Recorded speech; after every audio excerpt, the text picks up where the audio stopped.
अस्सलामुअलैकुम स्टूडेंट्स, क्या हाल चाल हैं। वीडियो जोन विद नियाज़ के अंदर आपको खुशामदीद कहता हूं। आज का जो हमारा लेक्चर है वो है जी MGT 211।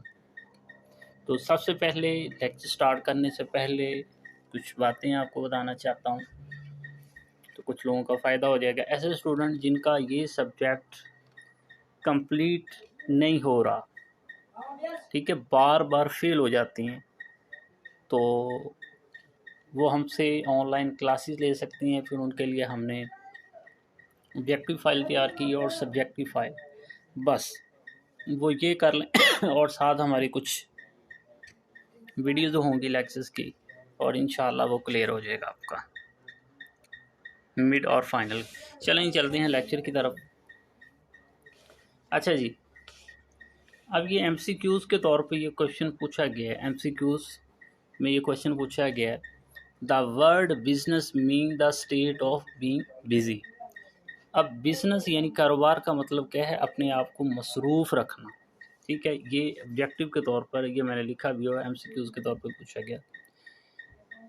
The goods and services produce or purchase for personal use are not include. कहता जी, अगर कोई भी चीज़ अगर आप बना रहे हो या ख़रीद रहे हो, अगर वो पर्सनल इस्तेमाल के लिए है तो वो बिज़नेस नहीं कहलाता।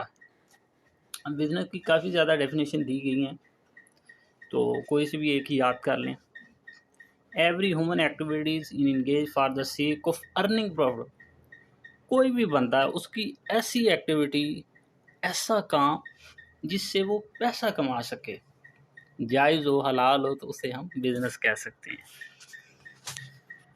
अच्छा जी, इसके बाद हम शॉर्ट क्वेश्चन की तरफ चलते हैं कि ये 2 नंबर 3 नंबर का क्वेश्चन आया हुआ है कि बिज़नेस की करैक्टरिस्टिक्स बयान करें। कोई से 3 करैक्टरिस्टिक्स या 5 नंबर, 2 नंबर, 3 नंबर के तौर पर ये क्वेश्चन आया हुआ है।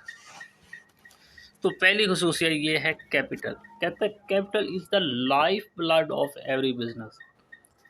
कारोबार के लिए एक खून के तौर पे काम करता है। जिस तरह इंसान के लिए खून ज़रूरी है ना, मूव करना, इसी तरह ये लाइफ ब्लड उसने कहा इसको। It is most essential and important element of business. बहुत अहम एलिमेंट है। In case of deficiency loan can be taken from various financial institute. मुख्तलिफ केसेस में हम क्या कर सकते हैं, लोन भी लेते हैं अपने कारोबार के लिए। अच्छा, इसके बाद एक और ये एज ए ऑब्जेक्टिव के तौर पे पूछा गया, the motive of business is, ये चीज़ ज़रा इसको देख लें यहाँ तक। The motive of business is to dash dash dash dash dash dash. आपको आया हुआ है, इसका मतलब है earn from, otherwise will not be term as a business. Okay.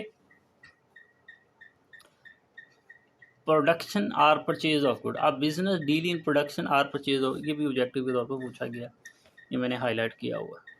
Okay हो गया जी। अच्छा जी, आगे चलते हैं। Regular transaction in business only those transaction include which regulatory and continuity. Business transaction वो होती हैं जो मतलब डेली बेसिस पे वो आ रही होती हैं। सेल या transfer for value. Another characteristic of business is sale या ट्रांसफ़र ऑफ गुड्स। आप सेल करते हो कोई भी चीज़। इसके बाद आ गया नेचर ऑफ बिजनेस, किस तरह की होनी चाहिए। ह्यूमन एक्टिविटी, बिजनेस जो है वो एक माशी एक्टिविटी है। Every economic activity is done by human, तो जारी बात इंसान ही उसको परफॉर्म करता है। Business is done by owner and employ. Business दो बंदे रन करते हैं, एक या तो ओनर है या उसके एम्प्लॉय हैं, काम कर रहे हैं। With the help of professional and customers this business is social process, तो इसको हम सोशल प्रोसेस कहते हैं। अब इसके कंपोनेंट कौन कौन से हैं? एक तो इंडस्ट्री या दूसरा कामरा। इंडस्ट्री की डेफिनेशन भी आ चुकी है, तो इसको industry is connected with the production and preparation of goods and services. Industry का जो ताल्लुक है चीज़ों को बनाने से है, और आगे मज़ीद सर्विस। प्राइमरी इंडस्ट्री और सेकेंडरी, ये दो नंबर की डेफिनेशन पेपर में आ चुकी है। जिसका काम होता है रॉ मटेरियल से आप उसको बना रहे हो। Extractive industry are those industry which extract, rise or produce raw material from below or above face of earth। जैसे कि फिशरी होगी, फिश फार्म हो गया, ऑयल गैस, फर्दर इससे आप बना रहे। जेनेटिक इंडस्ट्री क्या होती है, फॉर एग्जांपल के तो जैसा कि पोल्ट्री फार्म वहाँ बना रहे हैं, फिशिंग फार्म, डेयरी फार्म, तो ये जेनेटिक है। अच्छा जी, constructive industry, manufacturing industry, service industry.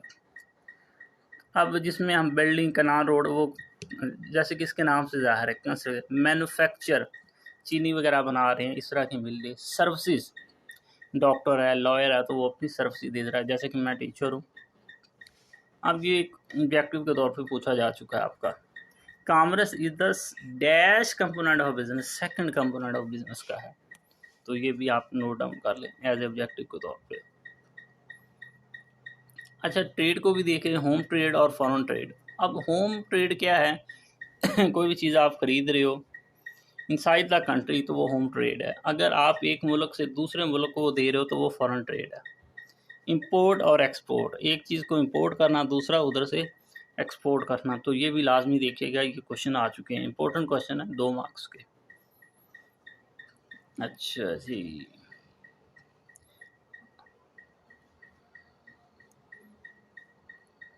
अच्छा ये भी इंटरनल फैक्टर के, स्ट्रेंथ या weakness of the organisation are internal factor, objective के तौर पे ये भी आप प्रिपेयर कर लें। अच्छा, ये भी 2 नंबर का क्वेश्चन आ गया है, स्वेट analysis is analysis of organisation strength, कि क्या स्ट्रेंथ है, क्या वीकनेस है, कौन कौन सी अपॉर्चुनिटी है, थ्रेट्स कौन से हैं, कौन कौन से जो इंटरनल इन्वायरमेंट है इसके साथ अटैच है, एक्सटर्नल इन्वायरमेंट क्या है, क्या पार्ट्स हैं, तो इसको भी आप तैयार कर लीजिएगा। तो ये आई थिंक मेरे ख्याल में आपका यहाँ तक जो है लेक्चर जो है कंप्लीट हो रहा है। ठीक है जी, MGT 211 का ये पूरा एक लेक्चर कंप्लीट हो रहा है, जो जो इसमें से करना, बाकी कोई ज़रूरत नहीं करने की, ना पेपर में आया हो ना करने की ज़रूरत है। ठीक है जी, अगर आपको मेरी ये वीडियो अच्छी लगती है तो इसे लाइक करें, सब्सक्राइब करें और अपने फ्रेंड्स तक शेयर करें। मिलते हैं लेक्चर नंबर 2 में। अल्लाह हाफिज़।